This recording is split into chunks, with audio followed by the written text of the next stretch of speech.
ఓం శ్రీ గురుభ్యో నమ. గురు బ్రహ్మ గురు విష్ణు గురుదేవో మహేశ్వర గురు సాక్షాత్ పరబ్రహ్మ తస్మై శ్రీ గురువే నమ. శ్రీ పరాభవ నామ సంవత్సరం. ఈ నామ సంవత్సరం జూలై నెలలో కర్కాటక రాశి వారికి ఏ విధంగా ఉంది? కర్కాటక రాశి వారికి జూలై నెల 15వ తేదీ వరకు నిజ జ్యేష్ఠ మాసము, ఆ తర్వాత ఆషాఢ మాసము.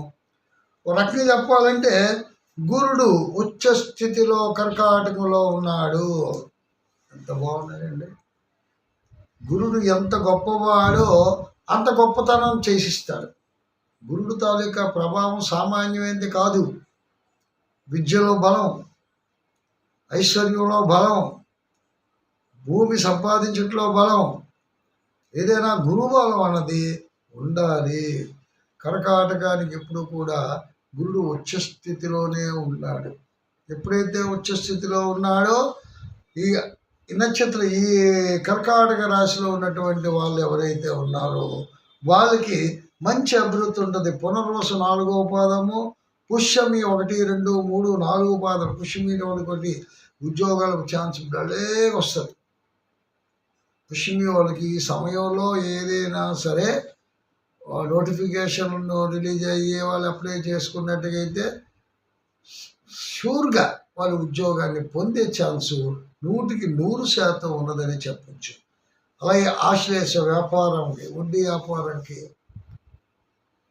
ఏ వ్యాపారం తలపెట్టుకున్నా, అలాగే ఉద్యోగంలో కూడా మెడిసిన్ చదివేవాళ్ళు, ఇంజనీరింగ్ చదివేవాళ్ళు ఎవరైతే ఉన్నారో వాళ్ళందరికీ కూడా మంచి అభివృద్ధి ఉంటుందనే చెప్పొచ్చు గురుడు తాలూకా బలం చేత.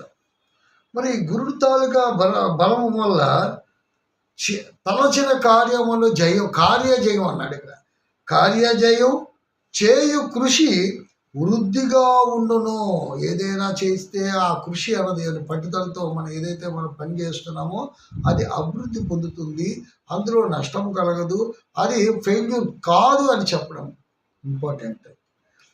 అయితే ఇంకొకటి, ధననామము, కుటుంబ సౌఖ్యము, ప్రభుత్వాధికారుల వలన పనులు నెరవేరుట, గౌరవము పెరుగుట, శరీర సౌఖ్యం కలుగుట, వినోద కార్యక్రమాల్లో పాల్గొనుట, ఇవన్నీ ఒక ఎత్తు. అంతా బాగుంది. తీర్థయాత్రలు చేస్తున్నారు, ఎక్కడికైనా వెళ్తారు, బంధువులతో ఆనందంగా కాలక్షేపం చేస్తారు, పిల్లలతో కాలక్షేపం చేస్తారు, పిల్లలు ఉంటే బాగా చదువుతారు, మంచి సన్మాన కార్యక్రమాలు కూడా సాధిస్తారు, సంఘంలో గౌరవం పొందుతారు. మరి ఇన్ని మంచి ఉన్నాయి. ఒక చిన్నది ఒక ప్రాబ్లం ఉంది. అది ఏమిటి? ఏం ప్రాబ్లం అంటే అష్టమ రాహు వల్ల మతి మరుపు సహజము. మరుపు మాయ వాళ్ళ చేతిలో అంటే కొంతమంది మాయ చేస్తారు, మాటల గారిడితో మాయ చేస్తారు. అటువంటి మాయలో చిక్కుడిపోవుట చాలా జాగ్రత్తగా ఉండాలి. మీ చుట్టూ గారిడి ఆడేవాళ్ళు తిరుగుతారు. ఆ గాడిలో చిక్కుకున్నారా, ఆ గడిలో పడిపోయారా, మీరు పైకి లేగరు. తస్మాత్ జాగ్రత్త. అష్టమ రావు తాలూకా ప్రభావం అటువంటి.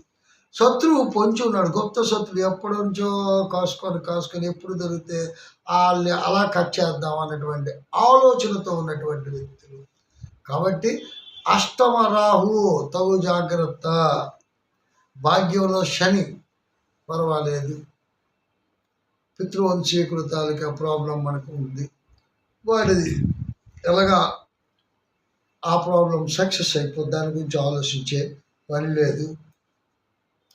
కుజుడు బాగున్నాడు, వాటి గురించి మనం ఇది అవ్వలేదు. అయితే మొత్తం మీద మనకి ఇక్కడ మైనస్ ఉంది. ఏంటంటే ధనమందు కేతు, మరి శుక్రుడితో కలిసి ఉన్నటువంటి కేతు కొన్ని కార్యక్రమాలకి ధనం ఖర్చు అవుతుంది. కాబట్టి వాటి గురించి మనం తప్పదన్నప్పుడు చేయవలసిన కార్యక్రమాలు ఉంటే చేయాలి. అష్టమ రాహు తాలూకా ప్రభావమే మీరు జాగ్రత్త చూసుకొని. చదువుకున్న పిల్లలకి ఏం చెప్తానంటే, నిరుద్యోగులకి మీరు సర్టిఫికెట్లు ఉంటాయి, చాలా జాగ్రత్త. ఎవరికి నమ్మి ఇవ్వకండి. చాలా జాగ్రత్తగా. మోసపూరితమైనటువంటి వ్యవహారాలు, ఉద్యోగాలు ఇస్తారని కూడా మోసం చేస్తారు. మరి ఆ విషయం చాలా జాగ్రత్తగా ఆలోచించుకొని ఉండండి. అలాగే మీరు ఏం చేస్తారంటే కర్కాటకలో ఉన్నటువంటి కర్కాటక రాశిలో పుష్యమి నక్షత్ర జాతకులుగా, అలాగే ఆశ్లేష నక్షత్ర జాతకులు, పునర్వసు నక్షత్రంలో ఉన్నటువంటి 4వ పాదం వీళ్ళు ఓ రకంగా చెప్పాలంటే శనివారం పూట, స్థిరవారం పూట ఆ స్వామిని దీపారాధన చేసుకున్నా, లేదంటే ఆ ఆలయం చుట్టూ ప్రాంగణంలో ప్రదక్షిణ చేసిన ఈ రాహు తాలూకా దోషము తొలుగుతుంది. ఇది వాస్తవం. కాబట్టి రాహు దోషం సామాన్యమైనది కాదు, మోసపూరితమైన వ్యవహారం. అలాగే కేతు అన్నాడు, కేతు కూడా ధనవంతు కేతు, వాడు శుక్రుడితో కలిసి ఉన్నాడు, అనారోగ్యం పాలు చేసి ఆ డబ్బు ఖర్చు పెట్టి చెప్తారు. అందుచేతే మనకి గురుబలం ఉంది కాబట్టి, గురుడు బలవంతంగా ఉన్నాడు కాబట్టి, పాపులు బలవంతులైనప్పుడు విపరీత రాజయోగం ఉన్నాడు కానీ శుభులు బలవంతులకి ఈ పాపులు ఏముందంటే లొంగిపోతాడు. దుర్మార్గుడికి సన్మార్గుడు తప్పదు, లొంగిపోతాడు. కాబట్టి చాలా జాగ్రత్త అవసరము. దైవాన్ని ఆరాధించుకోండి. మళ్ళీ మరో విషయంతో ముందుకు వస్తాను. అంతవరకు సెలవు. ఓం శాంతి. మరిన్ని ఆసక్తికరమైన కథనాల కోసం మా ఛానల్ని సబ్స్క్రైబ్ చేయండి.